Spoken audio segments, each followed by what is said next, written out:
tout d'abord, merci pour cette invitation.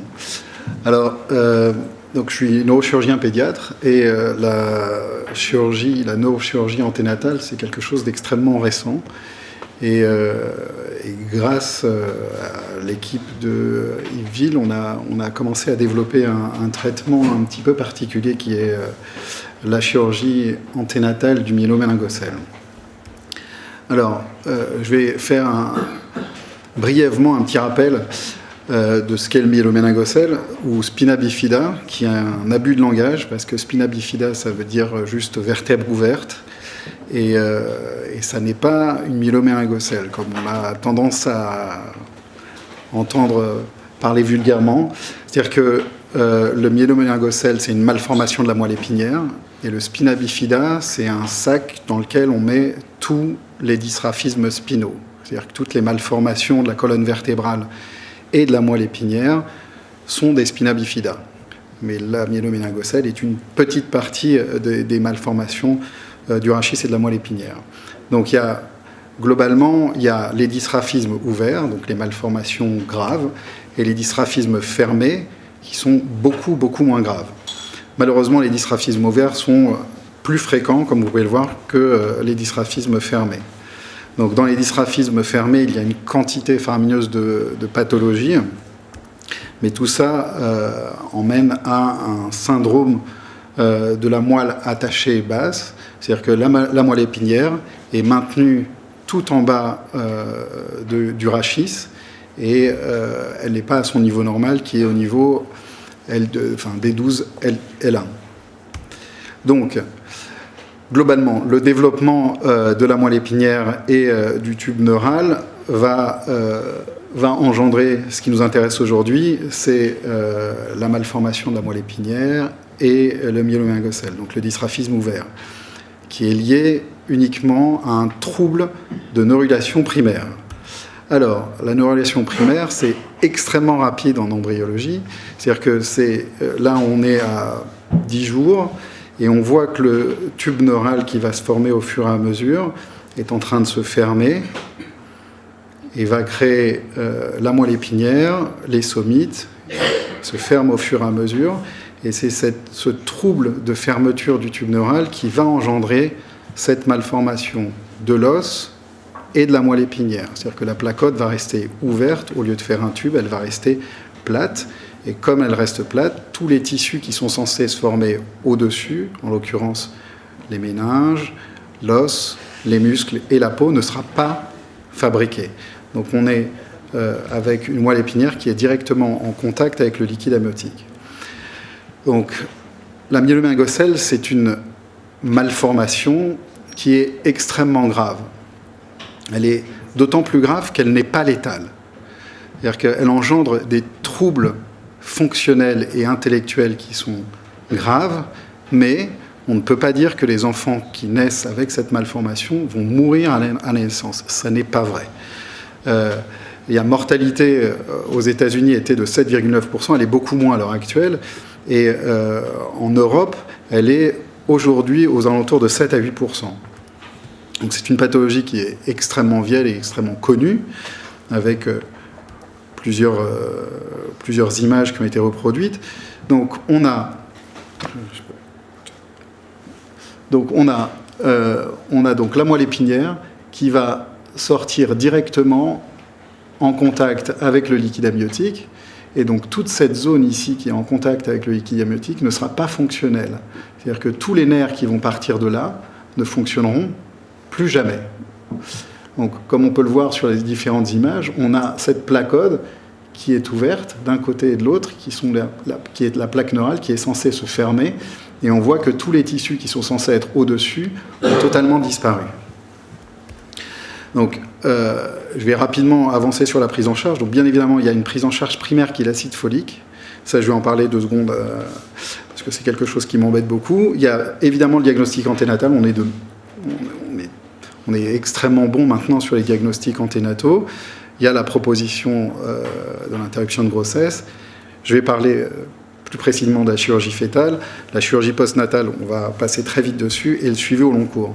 Donc il y a une chose qui est extrêmement importante dans le myéloméningocèle, c'est la prévention de l'acide folique.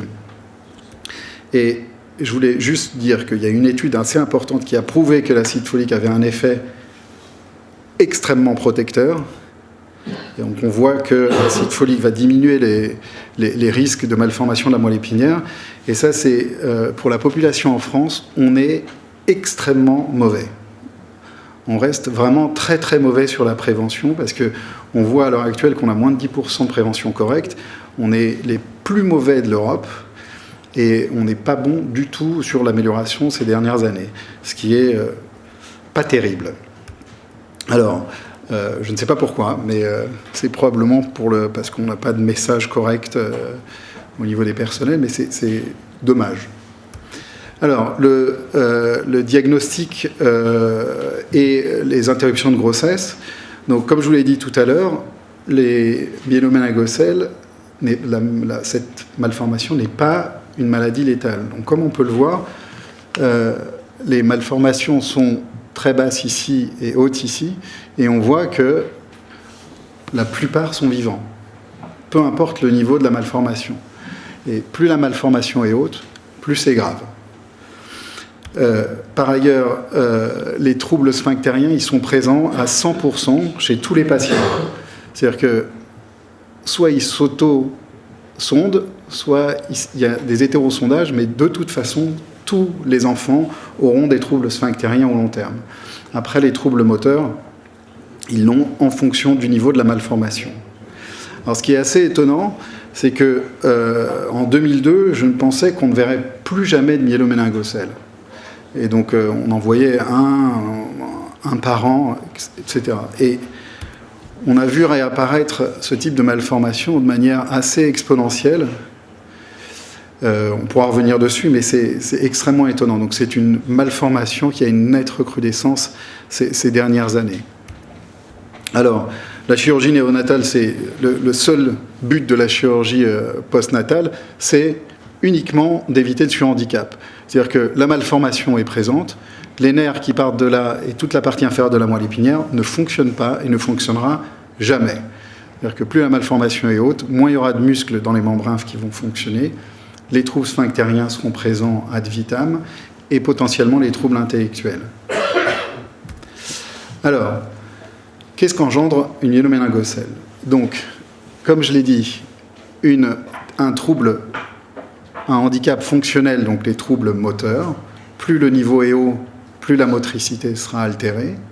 Donc, c'est-à-dire une lésion L1 va engendrer un enfant qui sera en chaise roulante et un adulte qui sera en chaise roulante au long cours. Une lésion S1, c'est un enfant qui marchera, qui aura des troubles distaux, mais qui pourra marcher malgré tout. Les troubles sphinctériens sont présents systématiquement.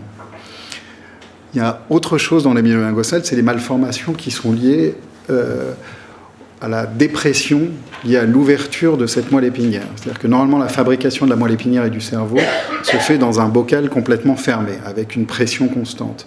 Le fait d'avoir un trou, ça diminue cette pression. Le liquide céphalorachidien va s'écouler dans ce trou au niveau lombaire ou dorsal. Et donc, il va se créer une dépression au niveau du crâne. Et il va y avoir une descente des amygdales du cervelet, donc des amygdales cérébelleuses. Et c'est ça ce qu'on appelle le Chiari-2, qui est une malformation au niveau de la fosse postérieure, avec une descente des amygdales cérébelleuses dans le trou occipital. Le fait que ces amygdales descendent et qu'il y a le tronc cérébral, la jonction bulbomédulaire, qui est beaucoup trop de monde, entre guillemets, dans ce foramen magnum, va engendrer une sténose, qui est liée au Chiari de type 2. Le fait de créer une sténose, ce qui va engendrer une hydrocéphalie, parce que comme il y a un bouchon, le liquide va s'accumuler en amont, donc au niveau des ventricules latéraux, l'endroit où on fabrique le liquide céphalorachidien, et donc ces enfants vont avoir une hydrocéphalie, une accumulation de liquide autour du cerveau.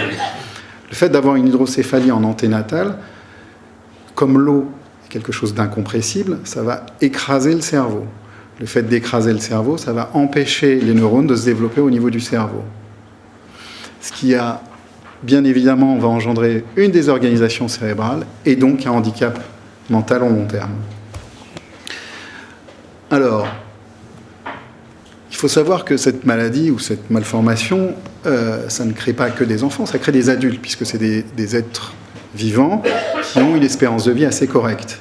mais malgré tout, une qualité de vie qui est assez délétère, puisqu'on voit que la majorité d'entre eux sont célibataires, qu'une très grande partie d'entre eux n'ont pas d'emploi, et qu'une très grande majorité d'entre eux restent avec leurs parents, même à l'âge adulte. Donc c'est une qualité de vie qui est extrêmement complexe pour la famille et pour eux. Alors, j'ai pris ça de ma collègue Salima qui est ici, qui fait une étude qui vérifie le nombre de motoneurones dans la moelle épinière au niveau de la malformation, en su et en sous-jacent par rapport au myéloméningocèle. Et on voit que déjà à 15 semaines, il y a une disparition complète des motoneurones. C'est-à-dire que le fait d'avoir un contact avec le liquide amniotique, on n'a plus de motoneurones dans la moelle qui est ouverte. Alors on est en train d'essayer de voir, pour essayer de savoir s'il y en avait avant ou pas. On n'a que 2, pour l'instant, enfants qu'on a réussi à avoir avant 15 semaines, et on se rend compte qu'il y a plus de motoneurones. C'est-à-dire que la moelle, au départ, a l'air d'être normale, même si elle est ouverte, avec un nombre de motoneurones qui a l'air d'être correct et qui s'abîme avec le temps. Alors ça s'abîme sur quoi? On ne sait pas. Alors il est probable que ce soit le fait que les urines arrivent à ce moment-là, et que l'urine dans le liquide amniotique en contact avec la moelle épinière, c'est pas extrêmement bon, et il y a probablement une toxicité. Mais on ne sait pas encore, on est en train de travailler dessus.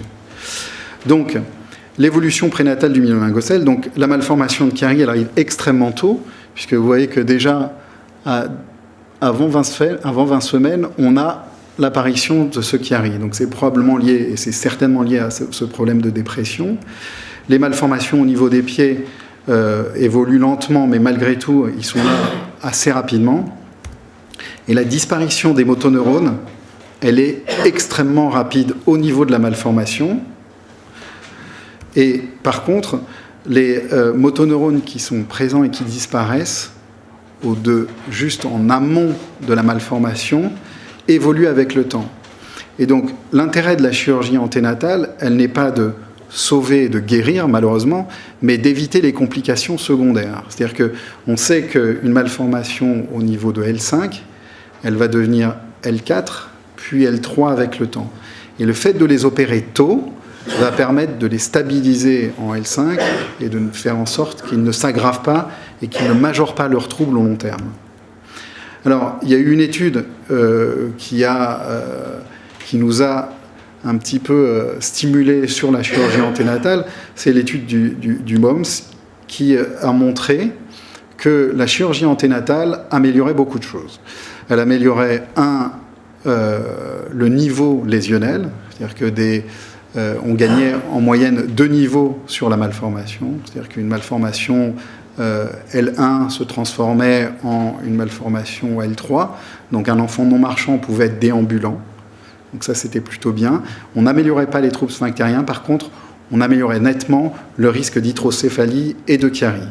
Donc cette étude a été arrêtée, et donc on a initié les traitements de chirurgie anténatale. Donc jusqu'ici, il y avait la chirurgie ouverte, c'est-à-dire que, comme M. Ville vous l'avez montré, en fait, on sort l'utérus, on ouvre l'utérus, et puis on voit la malformation, on met le dos de l'enfant ici, et puis on va fermer, comme on ferme d'habitude en postnatal, on ferme la placode, on va chercher la peau, et puis on va la refermer étape par étape. Alors, la morbidité périopératoire maternelle, elle est malgré tout maîtrisable, mais on pense qu'elle peut être réduite. Et bien évidemment, comme on l'a dit tout à l'heure, la morbidité utérine. C'est-à-dire que le fait d'opérer un utérus en plein développement et en pleine croissance, c'est pas très bon, et il y a un risque au long terme pour les grossesses ultérieures. Et on se retrouve avec un utérus comme ça, au bout de la 25e semaine, alors qu'on n'a pas fini la grossesse. Donc cet utérus cicatriciel, il devra grandir encore, et malgré tout, il y a des risques pour les grossesses ultérieures. D'où l'intérêt avec des prématurités et donc des risques ultérieurs. Alors, on a longuement étudié l'intérêt de faire cette chirurgie ouverte par rapport à la fœtoscopie. Au départ, il y a eu plusieurs études sur la fœtoscopie, et puis on utilisait 2, 3, 4 trocars, ce qui faisait qu'à terme, toutes les petites incisions des trocars faisaient que malgré tout, on avait une très grosse incision sur l'utérus. Donc globalement, on faisait à peu près la même chose. Alors, il y a l'équipe de Belfort qui a utilisé par contre 2 petits trocars, qui a montré qu'on pouvait faire ça en fœtoscopie. Et sur plusieurs patients, ils en ont beaucoup plus que 10 maintenant, ils ont une durée qui est bien évidemment un peu plus longue que l'ouverte, mais malgré tout avec des répercussions et des mortalités et des malformations long terme qui sont bien meilleures que la chirurgie ouverte. Alors on a ouvert un protocole avec M. Ville et M. Stirnemann. Donc on fait ça avec 2 trocars. Donc on sort l'utérus, on met 2 trocars dans l'utérus après une vérification échographique, sous anesthésie générale de la maman et du bébé. Et puis on injecte pareil dans le bébé un anesthésique. On met 2 trocars de 3 mm. Et avec ces 2 trocars, on va faire exactement la même chose que ce qu'on fait en ouvert. C'est-à-dire qu'on va décoller la placode, refermer la moelle et refermer la peau. Ce qui va permettre de diminuer au long terme les malformations cérébrales, les caries et gagner des niveaux fonctionnels. Donc je ne vais pas rentrer dans les détails des inclusions et des critères de non-inclusion, mais globalement, il faut que la patiente comprenne, que la famille comprenne, qu'il ne veuille pas d'interruption de grossesse, parce que la myélomyélingocèle est une maladie pour laquelle on peut proposer une interruption de grossesse, mais énormément de gens, récemment, veulent conserver leurs enfants avec ce type de malformation.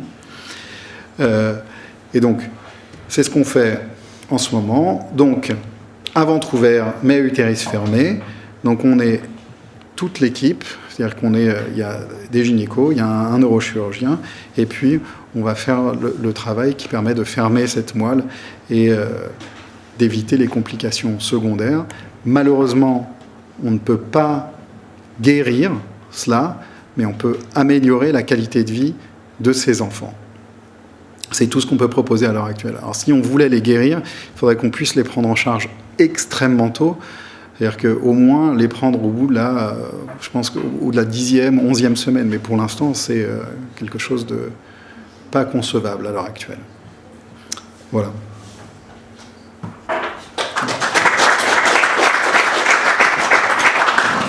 Bien, merci beaucoup. J'aurais une question à vous poser par rapport à l'acide folique.